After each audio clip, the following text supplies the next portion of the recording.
Hello, lovely humans. Lana here on a snowy Sunday with some thoughts that I've been thinking. Wow, can you tell I just woke up? But yeah, no, this one is, most of these videos, something that I've gone through recently or realized or worked on, and hopefully it'll help you. Boundaries. Okay, we all know about them and setting them, and for me, I think I've gotten fairly good at being able to set boundaries as I am establishing new relationships with people, letting them know on the outset or as we're getting to know each other what is or isn't okay with me, what I am or am not comfortable with, and kind of role modeling how I want to be treated. What I recently went through was sort of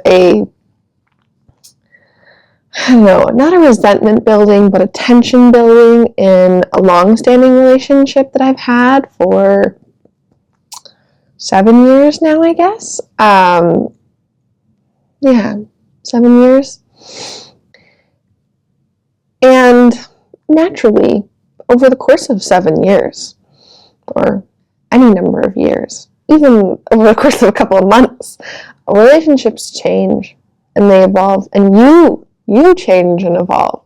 And sometimes that means you have new boundaries or different ways of thinking, and sometimes other people's ideas and concepts of you sometimes you need a little time to catch up to who you actually have become.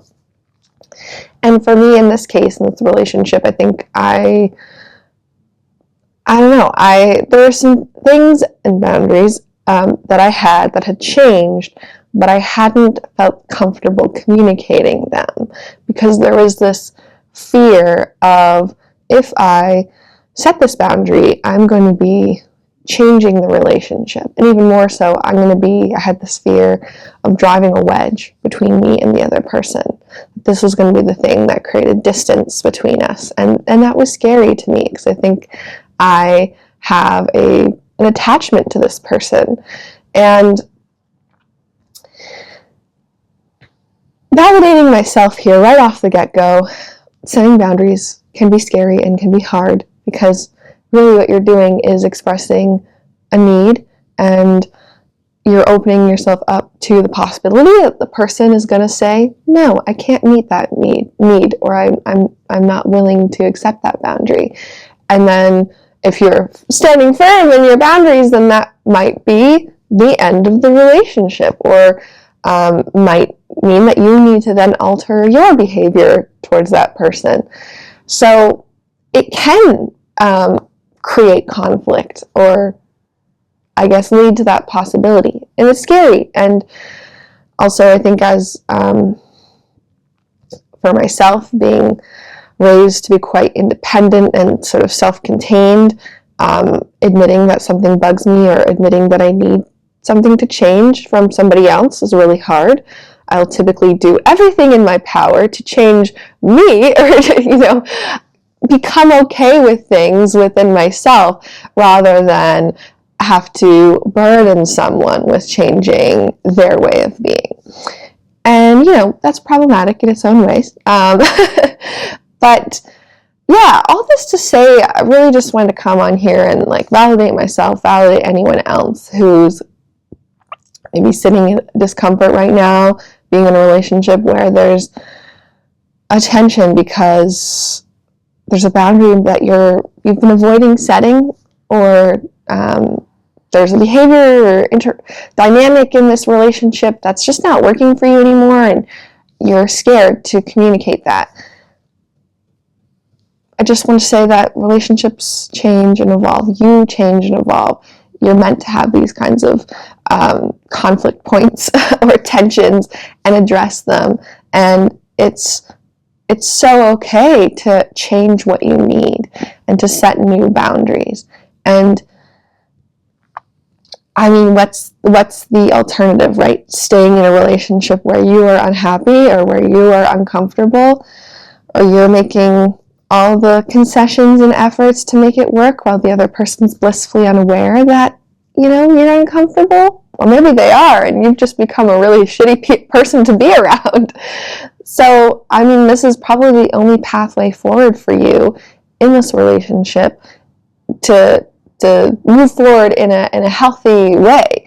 And the longer you prolong having tough conversations, you build it up so much in your head, and it becomes this like big scary thing. And sometimes you get to actually having the conversation, and it's like, oh, that was anticlimactic. And I mean, that's probably best case scenario, but sometimes also the other person might even feel hurt that you were so scared to talk to them about that thing.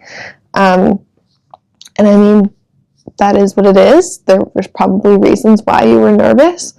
It could be history in your life of setting boundaries and it not going well, or not feeling heard by people that you're in a relationship with, or maybe this person just has been so strongly communicating and I don't know, interacting with you in a way that felt like they only saw you in this one way, and if you set this boundary, it might change their image of you, and that's scary. So I get there's things that can be impacting, but yeah, I don't know. And I think the more that you actually communicate what you need and set boundaries, you're gonna develop trust within yourself, because you are no longer denying your needs, and you are, by setting boundaries, saying, my comfort, my safety, my needs, they matter, right? They're important.